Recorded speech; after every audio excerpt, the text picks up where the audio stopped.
morning, Uganda. Welcome back to the morning groove of where your daily dose of vitamin D you receive. Your host, Were Hope Hannah, and Pasco Praise Mumbere, and I will be your co-host for this morning. yes, good morning, Mumbere. How are you? Good morning, Hannah. I am not okay. I'm very frustrated, actually. You see, coming into work today, I thought I would be here in an hour, and I was stuck for 2 hours. 2 hours. That's twice the time I take to get here.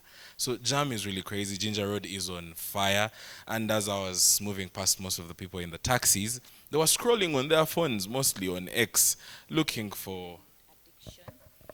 It's not an addiction. They just want verified information, which you can get from MCI TV. Feel free to follow us on X at Media Challenge Initiative and YouTube and Instagram for the cool kids out there. There's a lot of information trending right now, is it not? Yes. So let's head straight into the headlines that have made it this morning. Okay.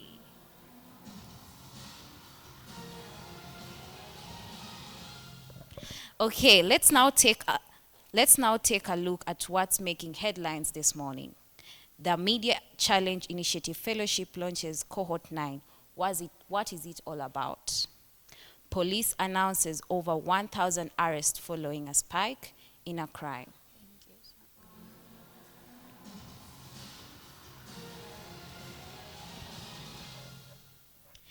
Good morning once again. Our top story today, the Media Challenge Initiative Fellowship Cohort 9 has officially been launched, bringing together 26 fellows selected from 14 universities across the country. This fellowship is an intensive hands-on journalism training program awarded to top performers from the national newsroom context, aimed at nurturing ethical and impactful young storytellers. The fellows began their journey at the MCI Hub, where they participated in a self-discovery and leadership session led by the MCI Chief Executive Officer Abbas Mpindi, focusing on personal growth and purpose-driven journalism. They have now moved to Nikan Resort, where they will spend the next 4 days undergoing intensive training and practical newsroom simulations designed to strengthen reporting and multimedia storytelling skills. And now we take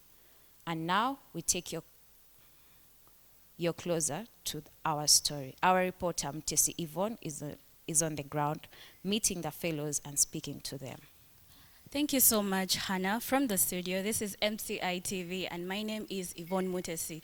Now, yesterday we kicked off with the MCI Fellowship program that happened at Kabalagala, led in a self-discovery session by CEO Abbas Mpindi. Now, as you can see right now, we are at the Nikan Resort found in Seguku in Entebbe, and I can tell you that right now I'm in the presence of great fellows who have been selected to be part of the Media Challenge Initiative. If you allow me, I'm going to take you through and interview some of them just to anticipate their mood and know how they are feeling about this. Good morning. Good morning. As of now, I personally, I am just settling in because we came at night and, so I'm just settling in, but then I have high expectations from today. I expect skill development and competition among my fellows. Thank you so much. Your name, please? My name is Namyanja Malin Bella. Thank you so much, Malin Bella. I'm going to interview some more people just to get and anticipate how they are feeling about. Hi. Hello, How you do? I'm all right. How are you feeling about today and the fellowship and being selected as a fellow 2026? I'm happy about being selected, and today I'm optimistic. I'm just so enthusiastic to learn and unlearn and go out of my comfort zone to gain more knowledge. Thank you so much, Richard. Now, as you can, maybe just to take you on a brief, the MCI is a non-profit organization that was established in 2012 with mainly three people starting the organization. Now, if you allow me, I'll take you back to studio where there is Hannah and Pasco.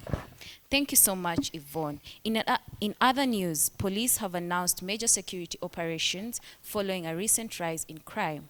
Speaking at a press conference, police spokesperson, Commissioner of Police Kituma Rusoke said intelligence-led operations conducted between February 16th and 22nd of 2026 across Kampala metropolitan and several upcountry regions led to the arrest of 1,095 suspects linked to aggravated robbery, drug-related offenses, and street mugging and other crimes. Police are urging citizens, especially young people, to remain vigilant and report suspicious activities through official channels. Now, let's take a look at how today's stories are shaping conversations across traditional and digital media with Southend.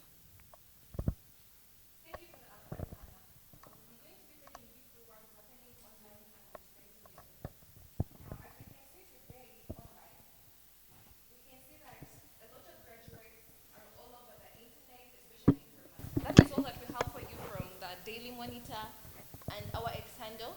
Back to you, Hannah, in the studio. Thank you, Southend. Welcome back to the Morning Groove, of course, where we give you guys the daily dose of vitamin D. Our next discussion focuses on the recent police operations with Mumbere. Yes, thank you so much, Hannah. As I said earlier, my name is Pascal Perez Mumbere, and I'm your co-host for today.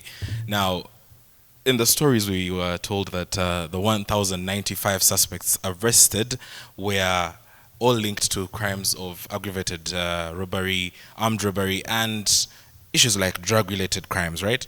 Now, what does this mean for someone out there, as a young man trying to make it for themselves out there? This means that you are not safe if you are not vigilant. That is one. Two, if you choose to be idle, you are the devil's workshop. 1,095 suspects is quite a large number. And according to police here, it said they were arrested between Sunday and Monday. That is just a space of 2 days. And 1,095 people are arrested. So let us stay vigilant out there. Keep your bag safe. Keep yourself safe. Be vigilant of your surroundings. I know we love using those AirPods. People, I mean, it's the 21st century. I have a question. Do you think the government has done enough to secure us from these crimes, to protect the citizens? What's your suggestion? I believe the government is doing the bare minimum of what they have to do. Oh. Yes, because first of all, people cannot access simple amenities. Like? Healthcare. People are really struggling to get healthcare, but they also want to make the kind of money that will afford them the kind of care they get at C-Care. If he cannot get a job, he does not have the experience yet.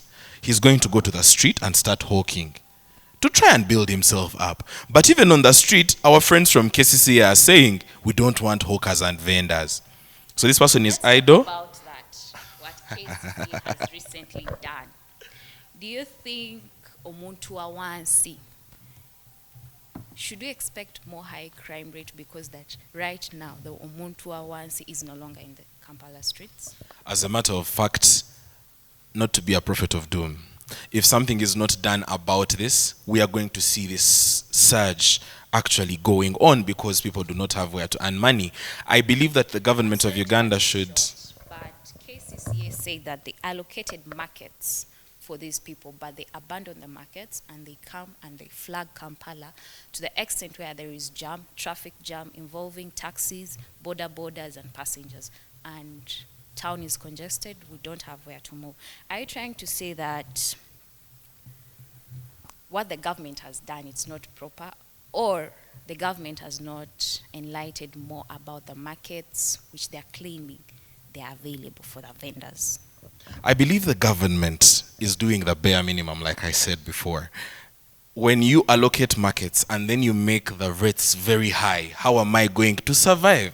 The whole point of me going into the informal sector is to use my 50,000 Uganda shillings to be able to purchase merchandise and sell, which is why I was saying that as the government of Uganda, we should benchmark Tanzania, a few years ago, decided to ban hawkers under the late President Magufuli. But the same issue came up, and they decided, you know what, let's get them cards that are very, very affordable. When you go to these markets, these are kids, these people are paying lots and lots of money. They are paying for rent, they are paying for the space, they are paying KCCA. It is too much money for a young man or a young lady out there trying to start. So I believe the government should be able to subsidize the informal sector. They should be able to provide these places, yes, but at a lower rate, so that these people can have where to survive from. Okay, thank you so much, Mumbere, on that.